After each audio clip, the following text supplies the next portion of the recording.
If you've gone to your doctor about your anxiety, it's likely that you were offered prescription medication to treat it. For many doctors, offering a patient prescription medication for anxiety is almost an instinctual, knee-jerk response. But here's the deal. They often skip over two critical aspects. Most doctors don't tell you why you're experiencing anxiety, and they don't tell you that there are other options besides medications. So in today's episode, we're going to talk about why your doctor may not be providing you with the best advice for long-term recovery and what he or she should be telling you so you can get back to living a normal life. Let's dive in.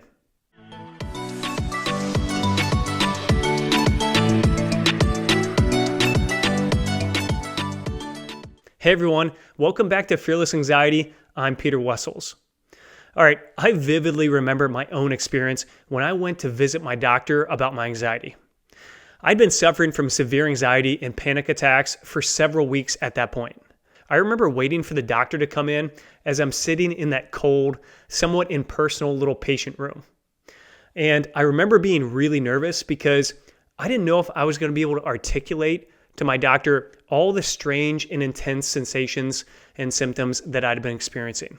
When he did finally come in, I explained to him about my violent panic attacks that could strike at any moment and how I was suffering through wave after wave of anxiety all day long. When I finished explaining this to him, for some reason, I expected for him to be surprised by what I was telling him. I thought he'd be really concerned about these intense and unusual sensations that I was having, but he wasn't. He looked like he had heard that story countless times. He then pulled out his small prescription pad and explained that there were prescription medications that could help with these symptoms. I watched as he wrote out a prescription for both Zoloft and Xanax and then handed them to me. He told me to take a Zoloft every day and a Xanax whenever I was feeling a panic attack come on. Then he got up and left the room. The whole visit lasted less than 10 minutes. And after he left, I sat there puzzled.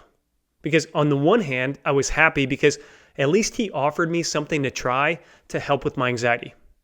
On the other hand, though, I was hoping for him to give me some possible explanation as to what was causing my severe anxiety. But he seemed to have left that part completely out and instead jumped to write what he felt the solution was, which was taking prescription medications. Now, that bothered me because I really wanted to know how I could go from being completely fine and carefree just 1 month previous to then feeling like my body was endlessly torturing itself. All right, so here's what I wish my doctor would have told me. I wish he would have explained to me that our body's nervous system has this unbelievable security alarm called the fight or flight response. Historically, this fight or flight response has helped keep us safe. And it's been a critical part of how we've survived on this planet for hundreds of thousands of years.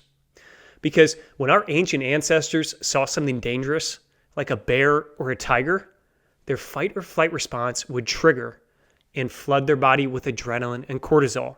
That allowed their body to spring into action, and it gave them the best opportunity to avoid the threat. It is truly an amazing physiological response, and it's still inside of us today. If you or I are in danger, it'll kick in and help us fight the threat or flee to safety. But the problem is that this fight or flight response can begin to malfunction. It can stop working properly. And what this means is it can begin engaging and dumping a huge amount of adrenaline and stress hormones into your body when you're not in any danger. That's why you can be sitting on your couch watching a movie and suddenly feel extremely anxious or even have a panic attack. You develop an ongoing problem with anxiety, though, if your nervous system continues to malfunction. If it becomes what we call sensitized and keeps triggering your fight or flight response unnecessarily. That's when you develop anxiety. Okay, so that's what my doctor didn't tell me.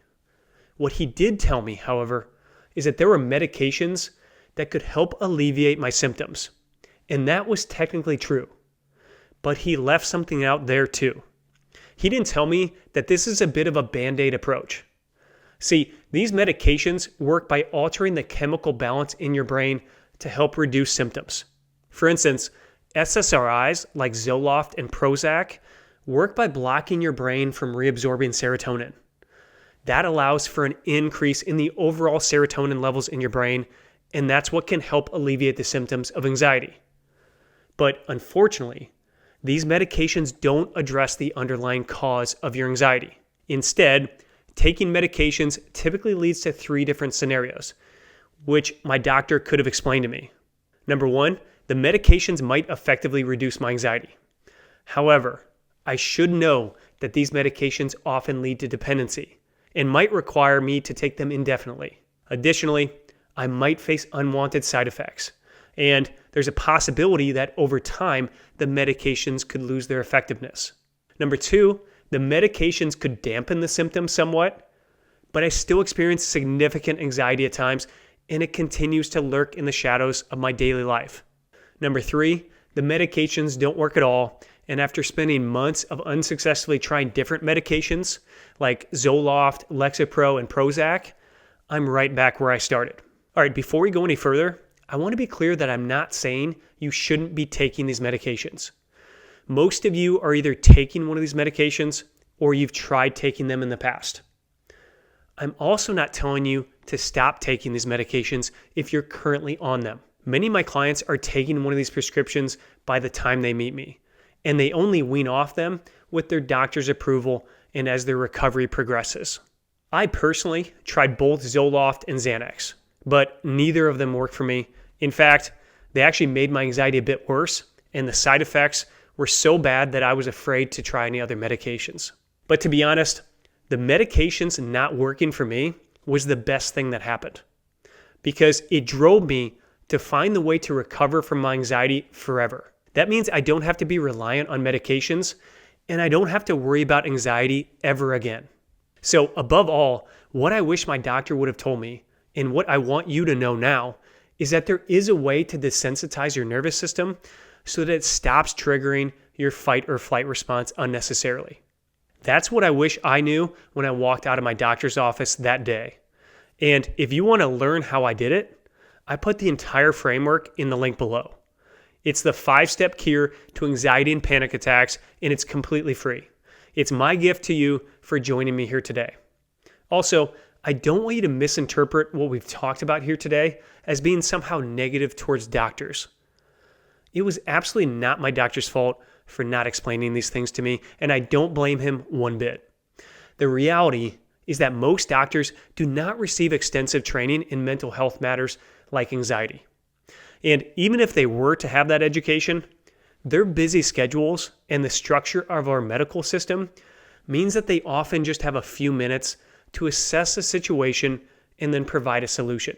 You and I know that that's not the way it should be, because anxiety is widespread, and unfortunately, it just seems to be getting only worse and worse. Therefore, we need to make sure that people are getting the right information and resources to be able to cure their anxiety forever.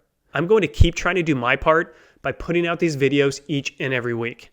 So please make sure you hit the subscribe button. Also, I want you to do one more thing.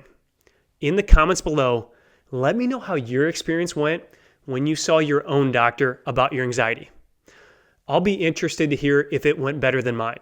I'll be reading the comments, and I'll do my best to respond to all of them. Have a great day, and I'll see you in the next episode.